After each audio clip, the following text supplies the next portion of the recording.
I want him on the bridge where he can tell me when I'm making a mistake. And if you don't listen? Unho asked. Then at least one person, the siege of Primus, the human fleet surrounded the planet Primus like a steel cage. It was the Dominion's homeworld, birthplace of the species that founded the Great Coalition thousands of years ago. Now it stood alone, abandoned by former allies, facing extinction at human hands. Admiral Hyun watched the planet from the bridge of his flagship. Primus was beautiful from orbit. Blue oceans covered half its surface. Green continents sprawled beneath white clouds. Orbital defense platforms circled it like protective moons. Over 5 billion souls lived on that world. Status report, Hyun ordered. All fleet elements in position, an officer responded.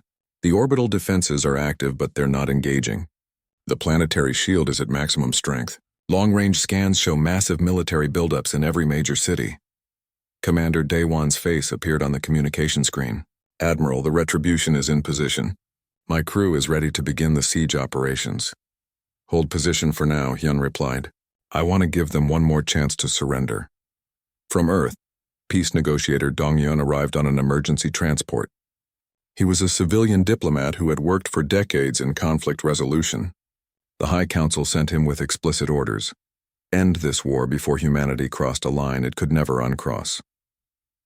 Dong-Hyun met with Admiral Hyun in his ready room. Admiral, you have your victory. The Dominion is broken. 2 of their member species have already made peace with us. Only Primus and a handful of loyalist worlds remain. Let me negotiate their surrender. I've offered surrender terms twice, Hyun said. They rejected both times. Emperor Voltar would rather watch his species die than admit defeat to humans. Then we blockade, cut off their supplies. Eventually they'll have no choice but to talk. But we don't need to bombard their cities. We don't need to kill billions, Hyun wanted to agree. The war had gone on long enough. Too many had died. But he also knew that some people would never surrender. Some would choose mutual destruction over defeat. You have 48 hours, Hyun told Dong-Hyun. If you can convince them to surrender, I'll hold the fleet back. But if they refuse, I have orders to end this. Dong-Hyun broadcast a message to the planetary surface. He spoke directly to Emperor Voltar, to the Dominion Council, to the people of Primus. He offered peace. He offered generous terms. He promised that humanity didn't want genocide, just security. The response came 12 hours later. Emperor Voltar's face filled every screen in the human fleet. He was an ancient being, ruler of the Dominion for over 2 centuries. His species lived far longer than humans. He had witnessed the rise and fall of civilizations. Now he faced the fall of his own. People of Earth, Voltar began. You have proven yourselves formidable in war. You have shattered our military and humbled our pride. But you will never have our surrender. We are the Dominion. We ruled the galaxy when your ancestors were hunting animals with primitive tools. We will not bow to you. Then you condemn your people to death, Dong-Hyun responded. Is your pride worth 5 billion lives? Better death than slavery. Better extinction than submission to an inferior species. We have activated the final protocol. In 72 hours, a device buried beneath Primus will detonate. It will create a quantum cascade that destroys everything in this system. Your ships, our world. All of it. The transmission ended. Chaos erupted in the fleet command channels. The final protocol was something from ancient history. A doomsday weapon built during a long-forgotten war between the Dominion species. Intelligence had always assumed it was destroyed or deactivated. Can we verify this threat? Hyun demanded. Dr. Kyung, monitoring from Earth, appeared on screen. Sir, we're detecting massive energy buildups beneath Primus's surface. Multiple locations. If this is the weapon I think it is, Emperor Voltar isn't bluffing. When it detonates, it will tear apart the fabric of space itself in this entire system. Can we evacuate? Daewon asked. Not everyone. Not in 72 hours. We have hundreds of ships here, thousands of crew members. Moving them all to safe distance would take days. Then we disable the weapon, Hyun said firmly. Dr. Kyung, what would it take? Someone would need to reach the device physically. Shut down the power systems from inside. It's buried deep beneath the surface in a heavily fortified facility. It would be a suicide mission. Daewon didn't hesitate. I'll lead the strike team. Commander, you don't have to, Hyun began. Yes, I do. This war started because of New Soul. Because of my need for revenge. I've made so many mistakes. Ordered strikes that killed millions. Became the monster I swore to fight. Let me end this the right way. Dr. Hana volunteered immediately. You'll need someone who understands Dominion technology. Someone who can actually disable the device. That's me. Captain Junho stepped forward as well. You'll need someone to remind you what you're fighting for. That's me. Others volunteered, engineers, scientists, security officers. In the end, they assembled a team of 20. All of them knew the odds. Most of them wouldn't survive. None of them cared. They used captured Dominion technology to slip through the planetary shields. A stealth shuttle carried them to the surface under cover of a diversionary attack. The shuttle landed 50 miles from the target facility in a region called the Dead Zone, contaminated by an ancient industrial disaster. The team moved through the wasteland on foot, their suits protecting them from radiation. Dominion forces knew they were coming. Patrols searched the area. Defense turrets tracked any movement. Lieutenant Somin, part of the security detail, eliminated 3 patrol groups before they could raise alarms. She was a sniper, trained to kill from distances her targets couldn't imagine. Each shot was perfect. Each death was quick. But she felt the weight of every life she took. 20 miles from the target, they encountered a group of Dominion soldiers who had surrendered their weapons and were trying to flee the city. Civilians in military uniforms, terrified and lost. One of the human soldiers raised his weapon. Prisoners, slow us down. We can't take them with us. Then we leave them, Day One ordered. We're not executing prisoners. Sir, they could report our position. I said leave them. Day One's voice was hard. I've given enough immoral orders. Not this time. They let the Dominion soldiers go and continued toward the target. Behind them, Lieutenant Soman watched the enemy soldiers flee and wondered if she would ever wash the blood from her hands. She had killed so many during this war, all of them someone's family, all of them people who probably never wanted to fight. The facility entrance was a massive blast door built into a mountain. Dominion elite guards defended it. These weren't conscripts or regular soldiers. These were the best the Dominion had. They wore powered armor similar to human designs and carried weapons that could tear through shields. The battle was brutal. Human and Dominion soldiers fought in close quarters where technology mattered less than skill and determination. Explosions shook the mountain. Weapons fire lit up the darkness. Bodies fell on both sides. Captain Junho found himself face to face with a Dominion soldier. They were both injured, both exhausted. The Dominion soldier spoke in broken human language. You came to destroy us, to take everything.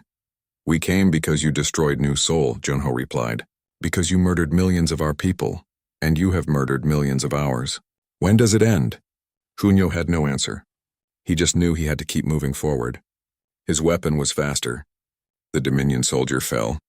Uno moved on, leaving another body behind. They breached the facility and descended into the depths of Primus. The scale was overwhelming. Corridors stretched for miles. Power conduits thick as buildings fed energy to the doomsday device. Ancient machinery hummed with terrible purpose. Dr. Hana worked frantically at control terminals, trying to understand the weapon systems. It was technology from an era before humanity even existed, but the principles were clear enough. When it activated, it would tear apart every atom in a light-year radius. I can disable it, she said, but I need time, at least an hour. You'll have it, Day One promised. He organized the remaining security forces into defensive positions. The Dominion forces would come.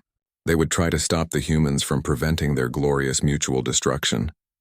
All Day One's team could do was hold them off. Wave after wave of Dominion soldiers attacked. They fought with desperate courage, defending their right to die on their own terms. The human soldiers fought back with equal determination, defending everyone's right to live. In the chaos, Emperor Voltar himself appeared.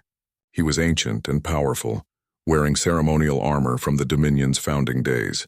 He carried a weapon that crackled with energy. He found Day One in a central chamber, both of them surrounded by the dead and dying of both species. So it ends like this, Voltar said. The human who wanted revenge and the Emperor who wanted glory. Both of us covered in blood. It doesn't have to end, Day One replied. Let us disable the device. Let your people live. Surrender with honor. There is no honor in submission. My species built an empire that lasted millennia. We brought order to chaos. We civilized the galaxy. Now you want us to bow to primitives who barely reach the stars. We wanted to be equals. You chose this. And you've proven us right. Humanity is exactly what we fear. The cost of vengeance 3 months into the war. Humanity pushed deeper into Dominion territory. Every week brought new victories. Every battle proved human superiority in warfare. But something was changing in the way humans fought. Something dark. Colonel Sunwoo led the Special Operations teams hunting Dominion leadership. His mission was simple. Find the commanders responsible for New Seoul and bring them to justice. Dead or alive, preferably dead, on the world called Refuge, Sunwoo's team cornered a Dominion admiral named Kelvin, who had commanded one of the battleships at New Seoul.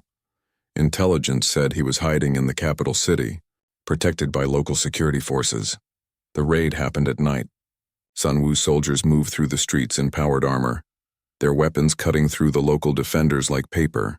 They reached the building where Kelvin was hiding and breached the walls with explosives. Inside, they found the admiral. They also found his family, his mate, his offspring. They were huddled together in a bedroom, terrified. "Please," Kelvin begged in broken human language. "I surrender. I will face trial. Just don't hurt them." Sunwoo stared at the alien family. He thought about New Seoul, about the millions who died, about the families torn apart.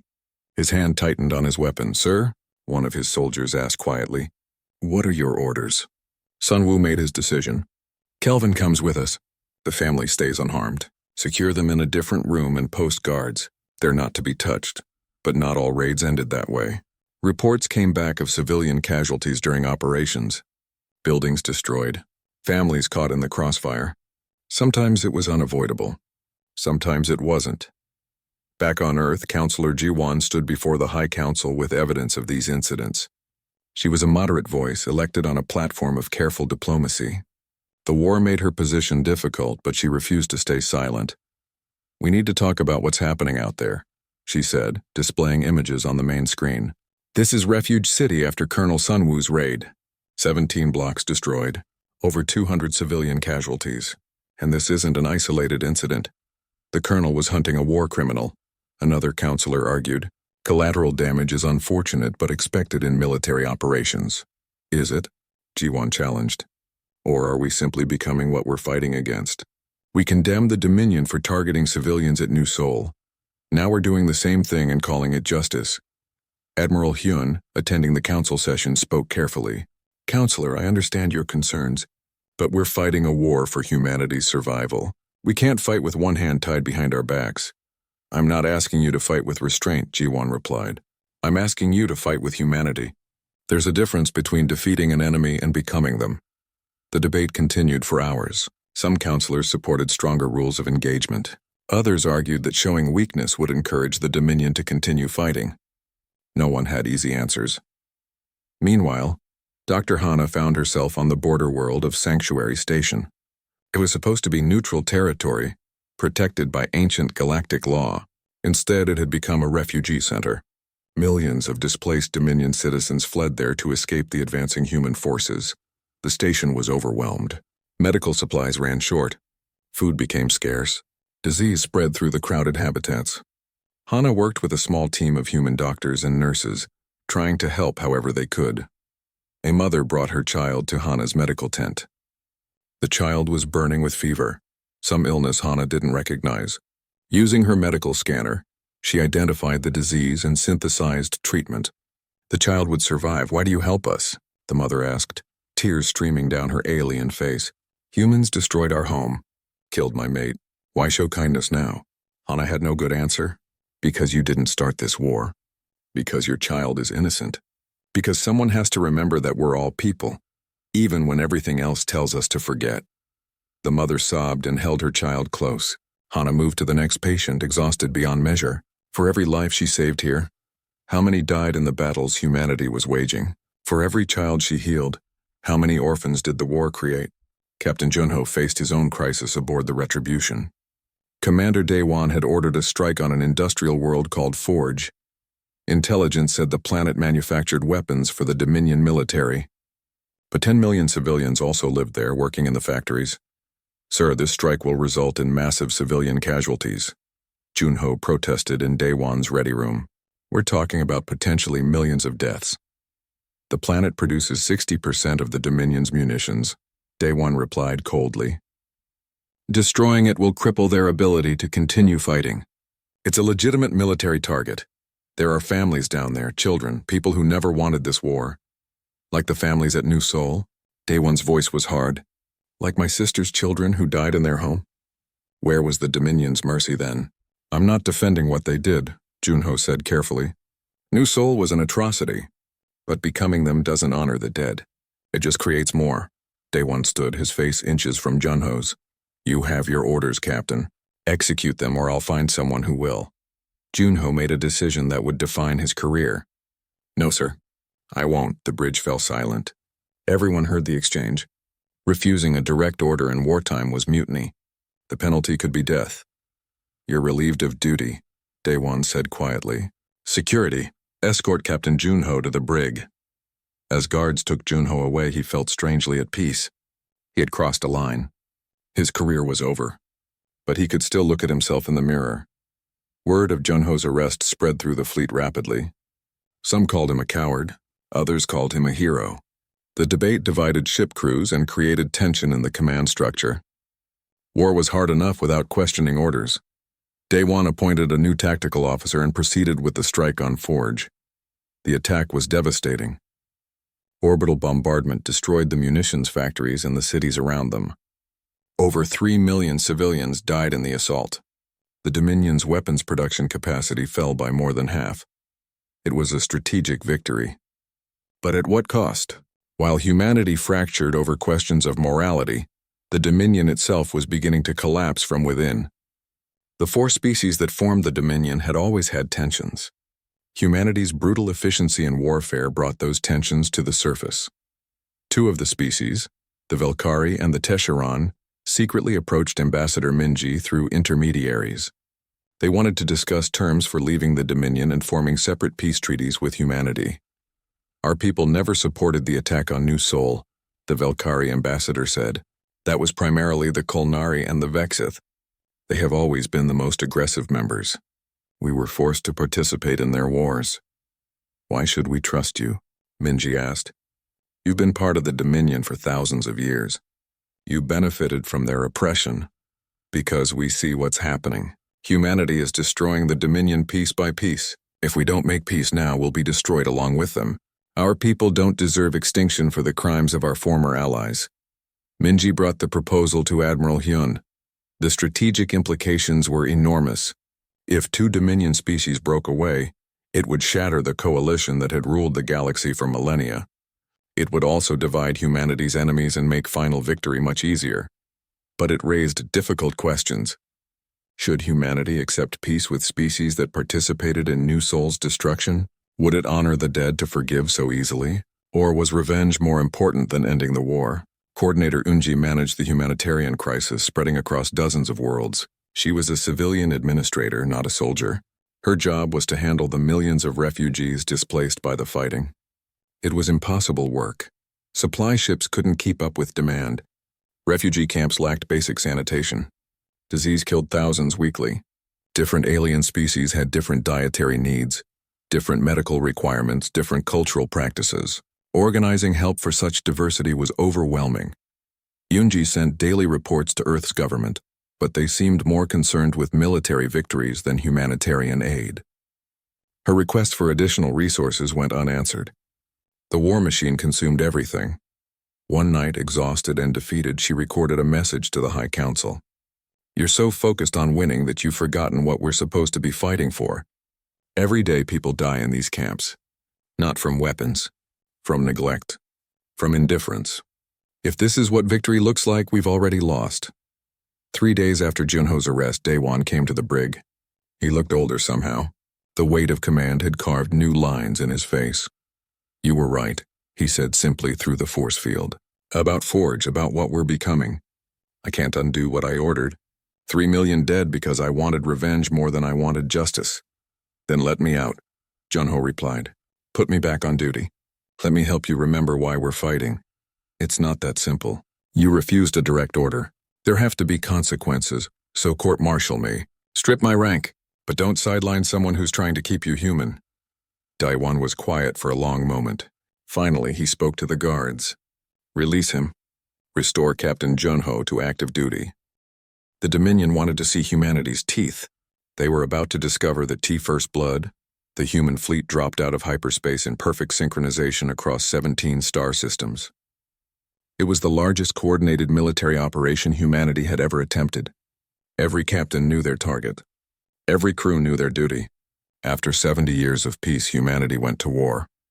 Commander Daewon stood on the bridge of the Retribution as they emerged near Dominion Fortress Arcturus.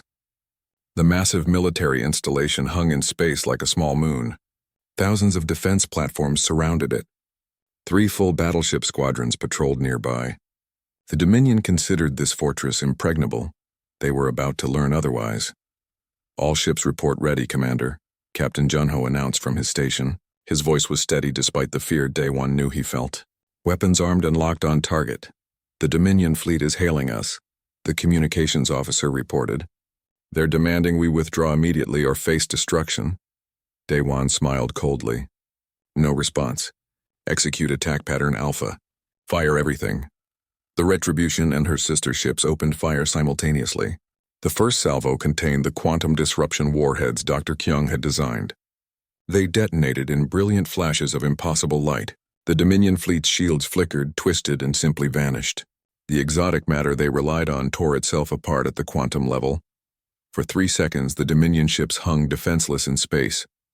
Their crews must have been confused, desperate to understand why their supposedly invincible shields failed. Then the relativistic kill missiles arrived.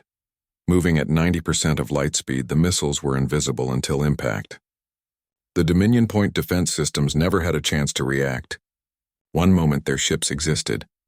The next moment, they were expanding clouds of superheated gas and debris. 3 battleships ceased to exist in the first 5 seconds of combat. The remaining Dominion vessels tried to scatter, but human fighters were already among them. Wing Commander Taeyang led the first assault squadron through the chaos. His fighters screamed through the debris field, weapons blazing. Behind him, 200 human pilots followed in loose, chaotic formations that would have horrified any Dominion tactician. The Dominion fought in rigid formations. Their tactics hadn't changed in centuries because they never needed to change. They fought opponents who used similar strategies with inferior technology. They had never faced an enemy who embraced chaos as a weapon. "Break an attack," Taeyang ordered. "Free targeting. Make them chase you." Human fighters scattered in every direction, each pilot using individual tactics. Some performed maneuvers that should have been impossible, pushing their ships beyond safe limits. Others used debris as cover, hiding and striking from unexpected angles. The Dominion targeting computers couldn't predict such erratic behavior. A Dominion frigate exploded as Taeyang's missiles found its now unshielded reactor. He rolled his fighter and dove toward another target without pausing. Around him, the battle turned into a slaughter. On the Retribution's bridge, Daewon watched the tactical display with grim satisfaction. The Dominion fortress itself was launching fighters now, thousands of them. But it was too late. The human fleet had already deployed the singularity mines. Invisible to sensors, the artificial micro-black holes sat scattered throughout the battle space. Dominion ships that strayed too close simply disappeared, pulled into crushing gravitational fields they never saw coming. An entire carrier group vanished in seconds, dragged to their deaths by forces they couldn't understand. "Sir, the fortress is trying to jump to hyperspace," Junho reported. "Don't let them," Daewon ordered. "Target their hyperspace generators with the relativistic missiles." More missiles accelerated to near light speed. They struck the fortress's hyperspace generators before the defenders even knew they were under attack. Secondary explosions rippled across the massive structure as critical systems failed. The fortress began broadcasting a surrender signal. "Acknowledge their surrender," Daewon said, "but keep weapons locked. I want boarding teams ready to secure that station." While the space battle raged above, General Minho's ground forces struck Dominion communication hubs across 7 different worlds. The assaults were swift and brutal. Human soldiers used tactics developed in thousands of years of warfare against opponents who had barely fought in centuries. On the world called Talon Prime, Minho personally led the assault on the main communications center. His troops moved through the facility in small squads, covering each other with practiced precision. The Dominion defenders fought bravely but predictably. They held defensive positions according to standard doctrine. Human soldiers simply bypassed those positions and struck from unexpected directions. Within 3 hours, the facility was secure. For the first time, humans took Dominion prisoners of war. Dr. Hana arrived on Minho's transport ship as the prisoners were being processed. She insisted on being present to ensure they were treated properly. What she saw disturbed her. The Dominion soldiers were young. Many seemed barely adults by their species standards. They looked terrified as human soldiers secured them in holding cells. Some were injured. All looked shocked that they had lost. "We need medical treatment for the wounded," Hana told Minho. "Already arranged," the general replied. "Despite everything, we're not barbarians. They'll receive the same medical care as our own troops." One prisoner, a young soldier from a species called the Velkari, spoke in broken human language. "You are the monsters from New Sol, the humans who cannot be reasoned with." "We tried reason for 70 years, Minho said coldly. "Your leaders chose violence. Now you're learning what happens when humans stop being reasonable." Across the 17 target systems, the pattern repeated. Human forces struck hard and fast, overwhelming defenses that hadn't been tested in living memory. The Dominion's military infrastructure collapsed under the coordinated assault. In the Galactic Council chambers, emergency sessions tried to make sense of the impossible reports flooding in. How could humanity, a relatively minor species, be destroying Dominion forces with such ease? Where did these weapons come from? Why were their shields useless? Ambassador Minji sat silently through the chaos. Other species representatives shouted questions and accusations at her. She simply waited. Finally, High Magistrate Voltar demanded she explain humanity's actions. "You want an explanation?" Minji stood slowly. "You attacked one of our colonies and murdered 4 million civilians. You offered 5 million credits in compensation. You laughed at our demands for justice. You told us to remember our place." She paused, letting her words echo through the chamber. "This is us remembering our place. This is us reminding you that humans come from a world of predators. We evolved in constant warfare. We survived because we learned to be more dangerous than everything trying to kill us. You wanted to see what humans are capable of. Look at your tactical displays.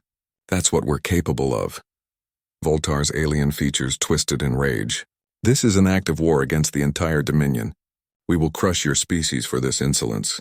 "You're welcome to try," Minji replied calmly. "But I'd suggest you look at today's battle reports before making threats. We destroyed 40% of your military fleet in a single day. How much more can you afford to lose?" Captain Junho walked through the captured sections of Fortress Arcturus. Human soldiers secured critical systems while engineers studied Dominion technology. The fortress was massive, capable of housing hundreds of thousands. Now it belonged to humanity. In one corridor he found bodies. Dominion soldiers who died in the initial assault. They were wearing the same uniforms, carrying the same weapons, fighting for the same cause. But each one had been an individual person with thoughts and dreams and people who loved them. A young lieutenant approached with a data pad. "Sir, we've processed the fortress personnel records. Over 12,000 Dominion soldiers were stationed here. We've accounted for 8,000 survivors who surrendered. The rest are casualties, 4,000 dead. It seemed like a small number compared to New Sol's millions." But Junho looked at the bodies in the corridor and saw people, not numbers. Each one represented someone's child, someone's parent, someone's friend. "Make sure they're treated with respect," he told the lieutenant. "Proper documentation. Religious considerations, if we can determine them. They were soldiers doing their duty. They deserve that much." The lieutenant looked surprised but nodded. "Yes, sir." Back on the Retribution, Daewon reviewed reports from all 17 target systems. The results exceeded even his optimistic predictions. Human forces had captured or destroyed every target on Yuna's list. Dominion military capabilities were crippled. Their communication networks were compromised. Their defense grid had massive holes. But the cost was there too. 67 human ships destroyed, over 20,000 casualties, thousands more injured, and those were just the military losses. Some of the battles had collateral damage. Civilians caught in the crossfire. Infrastructure destroyed. Admiral Hyun's face appeared on the main display. "Commander Daewon, excellent work. Your performance at Arcturus exceeded all expectations. The Dominion High Command is attempting to contact us through diplomatic channels." "What are they offering?" Daewon asked. "Negotiations. They want to discuss terms, foe." The unveiling. The elevator descended deep beneath Earth's surface. Daewon watched the numbers climb higher as they dropped further underground. Level 50, level 100, level 150. Finally, the doors opened at level 200, nearly 2 miles beneath the Pacific Ocean. Dr. Kyung waited for them in a sterile white corridor. She was a small woman with sharp eyes that missed nothing. As the head of the Prometheus project, she had spent 15 years preparing for this moment. Behind her, armed guards stood at attention beside massive vault doors. "Welcome to Prometheus Station," she said simply. "Follow me." The vault doors opened with a heavy grinding sound. Beyond lay a facility the size of a small city. Daewon and the other fleet commanders followed Dr. Kyung through corridors filled with scientists and engineers. Everyone moved with purpose. Everyone knew war was coming. They entered a massive chamber at the facility's heart. Weapons filled the space, not the plasma cannons and missile systems the Dominion knew about. These were different. These were designed by people who understood that the universe didn't care about rules. "For 70 years, the Dominion has underestimated us," Dr. Kyung began. "They see our peaceful nature and assume we're incapable of violence. They forget that we come from a world that has known nothing but war for most of its history. While they grew comfortable with their power, we studied. We learned.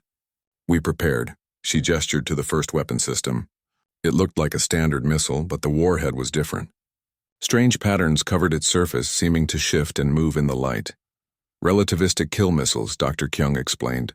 "We accelerate them to 90% of light speed using a gravity catapult system. At that velocity, they're impossible to detect until impact. The kinetic energy alone will tear through any shield the Dominion has. Each missile hits with the force of a small nuclear weapon." Captain Junho studied the weapon with growing concern. That kind of impact would devastate anything it hits: ships, stations, even planets. "Yes," Dr. Kyung said simply. "That's the point." She moved to the next display. This showed a device that hurt to look at directly. Space seemed to bend around it strangely, as if reality itself rejected its presence. "Quantum disruption warheads," she continued. "The Dominion uses exotic matter for their shields. It's incredibly effective against conventional weapons. But exotic matter is fundamentally unstable. These devices exploit that instability. When detonated near a Dominion vessel, their own shields will tear themselves apart." Admiral Hyun stepped closer, fascinated despite himself. "How long have you been developing these?" "Since we joined the Galactic Council," Dr. Kyung replied. "The moment we saw how the Dominion treated younger species, we knew this day would come. We hoped it wouldn't. We prayed for peace, but we prepared for war." The next section of the facility was sealed behind biohazard containment. Through the thick glass, they could see scientists working in full protective suits. Samples of alien biological material filled refrigerated units. "Synthetic plague agents," Dr. Kyung said quietly, "tailored to each Dominion species. We've spent decades mapping their biology from trade missions and diplomatic encounters. These agents are designed to be highly contagious but slow-acting. By the time symptoms appear, it's too late to contain." Dr. Hana, who had joined them from Daewon's ship, looked horrified. "You're talking about biological weapons. About deliberately creating diseases that could kill millions." "Billions," Dr. Kyung corrected, "if deployed on their homeworlds." "This is monstrous," Hana whispered. "Yes," Dr. Kyung agreed. "War is monstrous. The question is whether we're willing to be monsters to survive." The final weapon was the most disturbing. It sat in a chamber by itself, surrounded by warning signs and additional security. The device was small, no larger than a shuttle, but the space around it looked wrong somehow. Light bent strangely near it. "Singularity mines," Dr. Kyung said. "Artificial micro-black holes. We can deploy them anywhere in space. They're nearly impossible to detect and absolutely impossible to disable safely. Any ship that gets too close is simply pulled in and crushed. They last for approximately 6 months before evaporating."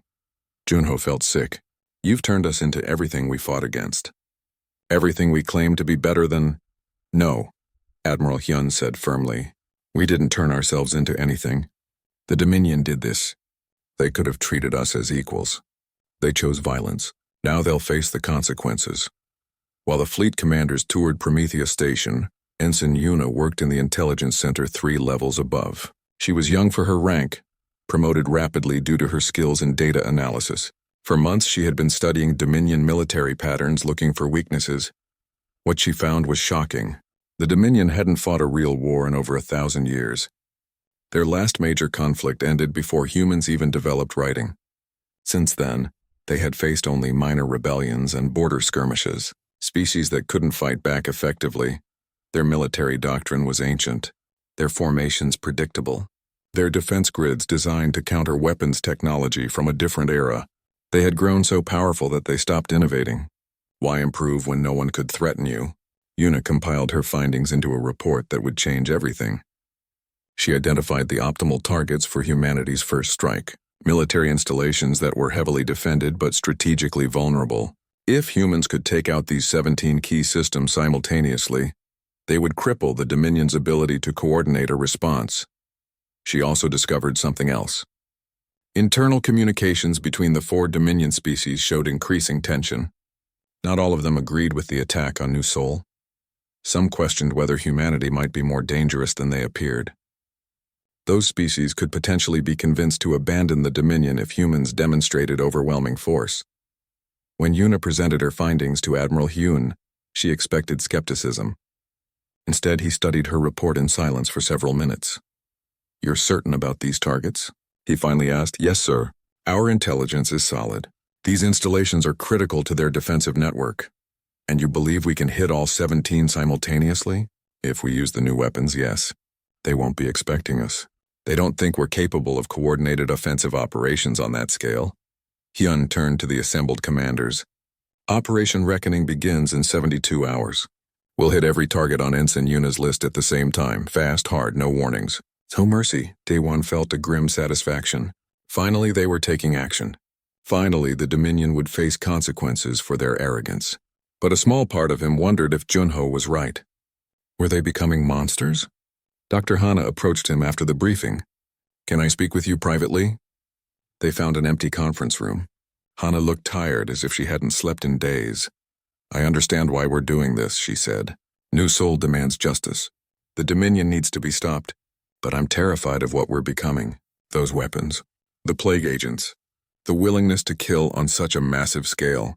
This isn't defense. It's revenge." "Maybe revenge is what they've earned," Daewon replied.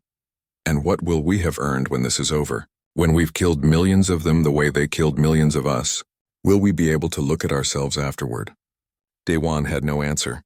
He just knew that stopping now felt impossible. The path was chosen. All they could do was walk it to its end.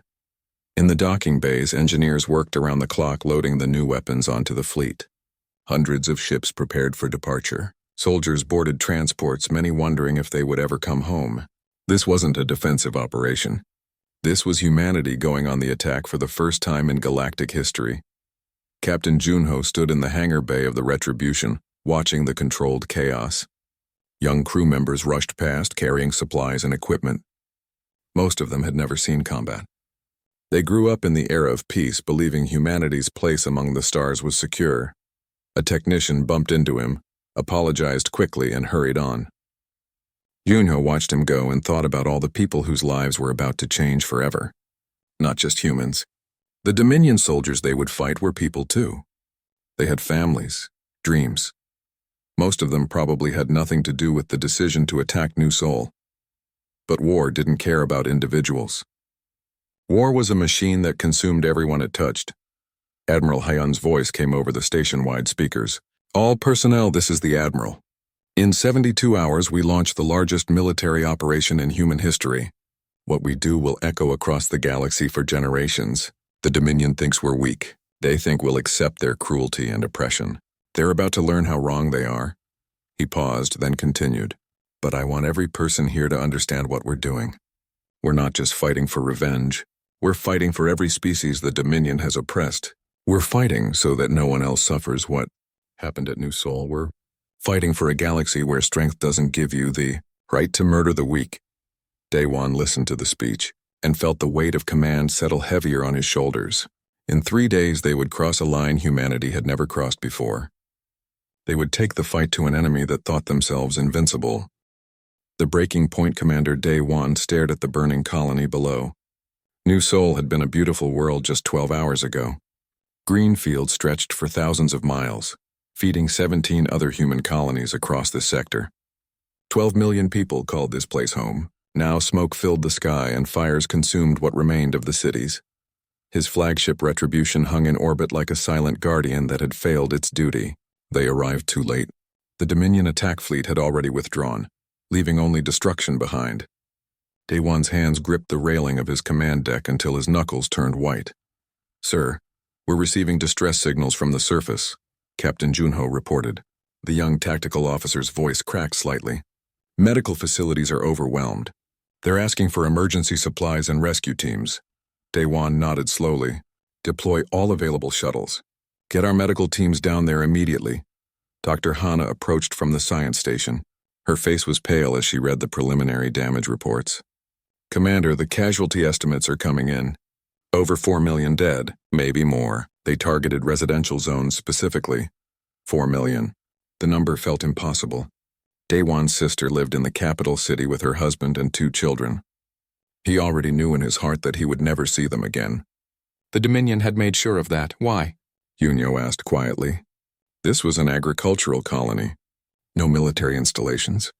No strategic value. Why would they do this? "To send a message," Daewon replied. His voice was cold and flat. "They wanted to remind us of our place in their galaxy. For 70 years, humanity had been part of the Galactic Council. They joined with hope and excitement, eager to learn from older civilizations and take their place among the stars. Instead, they found themselves treated like servants. The Dominion controlled everything that mattered. They were 4 ancient species who had ruled the galaxy for thousands of years. They saw humans as useful but ultimately inferior. The restrictions came gradually. First limits on where humans could expand. Then heavy taxes on trade. Access to advanced technology was always denied. When humans complained, the Dominion smiled and offered empty promises. When humans protested, the Dominion reminded them how small and weak they were compared to the great powers of the galaxy. Ambassador Minji had spent decades trying to negotiate better terms. She believed in diplomacy and patience. She truly thought that if humans proved themselves worthy, the Dominion would eventually accept them as equals. New Seoul proved how wrong she had been. Daewon walked through the ruins 3 days later. His boots crunched on broken glass and debris. Rescue teams worked around him, pulling survivors from collapsed buildings. Medical tents filled every open space, overwhelmed with injured civilians. The smell of smoke and death hung heavy in the air. He found what remained of his sister's home. The building had taken a direct hit from a plasma cannon. Nothing survived. No bodies to bury, no belongings to remember them by. Just a crater where a family had lived and loved and dreamed of the future. A child sat nearby, maybe 8 years old, covered in dust and dried blood. She stared at nothing with empty eyes. A medic tried to coax her into a transport, but she wouldn't move. Daewon knelt beside her. "What's your name?" he asked gently. The girl didn't respond. She just kept staring. "I lost someone too," Daewon continued. "My sister. Her family. I know how much it hurts, still nothing." But a single tear rolled down her dirty cheek. Daewon stood and helped the medic lift the girl into his arms. As he carried her to safety, something hardened inside him. Something that had been bending for years finally snapped. No more patience. No more diplomacy. No more hoping the Dominion would show mercy they didn't possess. Ambassador Minji traveled to the Galactic Council headquarters on the station called Unity. She carried evidence of the unprovoked attack. Recordings from defense satellites. Testimony from survivors. Medical reports detailing the atrocities. She presented everything to the full council chamber. The Dominion representative barely glanced at her evidence. He was called High Magistrate Voltar, a towering being from the species that founded the Dominion. His species had ruled the longest and looked down on everyone else. "Ambassador, we regret the unfortunate incident at your colony," Voltar said with obvious boredom. "However, our investigation shows your vessels strayed into restricted space. Our defensive response was justified under Section 47 of the Galactic Charter." "That's a lie," Minji's voice echoed through the chamber. "New Seoul is deep in human-controlled territory. Your fleet traveled 3 weeks to reach it. This was not defense. It was murder." Voltar's alien features twisted into what might have been a smile. "Be careful with your accusations, Ambassador. Your species is still quite new to galactic society. Perhaps you simply don't understand how things work yet." Other council members said nothing. Some looked uncomfortable but remained silent. The Dominion had power. Humanity did not. That was the simple truth of galactic politics. We demand justice, Minji said firmly. 4 million of our people are dead. We demand the commanders responsible be brought to trial. We offer standard reparations, Voltar replied. 5 million credits should more than cover your losses. Consider the matter closed. 5 million credits. Less than 2 credits per life lost. The insult was deliberate. Minji returned to Earth defeated. She met with the High Command in a secured bunker beneath the capital. Admiral Huon listened to her report in silence. Around the table sat the commanders of every human fleet. These were the men and women responsible for protecting humanity's future. They had failed at New Sol and everyone knew it. The Council won't help us, Minji concluded. The Dominion mocked our demands. They see this as a successful test. They wanted to know if they could murder millions of humans without consequences. Now they know they can. Then we have a decision to make, Admiral Hyun said quietly. We can accept this. File complaints, rebuild. Hope they never do it again. Or we can respond. Respond how? Another admiral asked. We're outnumbered 100 to 1. The Dominion has technology we've never seen. Starting a war would be suicide. Daewon stood slowly. All eyes turned to him. Everyone knew he had lost family at New Sol. Everyone knew his pain. They think we're weak, he said. They think because we've been peaceful we can't fight. They've forgotten that Earth's history is nothing but war. We've been fighting each other for thousands of years. We know things about warfare they've never imagined. What are you suggesting? Hyun asked. I'm suggesting we stop pretending to be something we're not. They want to see teeth? Let's show them. They want to learn what happens when you push humanity too far? Let's teach them. The room fell silent. Everyone understood what Daewon was proposing. War, not defense. Not retaliation. Total war against an enemy that had never faced a truly dangerous opponent. Admiral Hyun looked around the table. One by one, the commanders nodded. Even Minji, who had dedicated her life to peace, nodded slowly. New Sol had changed everything. Then we're agreed, Hyun said. Activate the Prometheus project. Deploy all reserves. Begin Operation Reckoning. He paused, then added, and may whatever gods are watching forgive us for what we're about to do. Daewon felt no satisfaction. No relief, only a cold certainty. The Dominion had created something terrible when they destroyed New Sol. They had taken humanity's greatest strength and weaponized it against themselves. They had shown humans that peace was weakness and mercy was foolishness. Now they would learn the cost of that lesson. Now they would discover what humans became when you took away their hope and left only rage. The galaxy was about to change forever.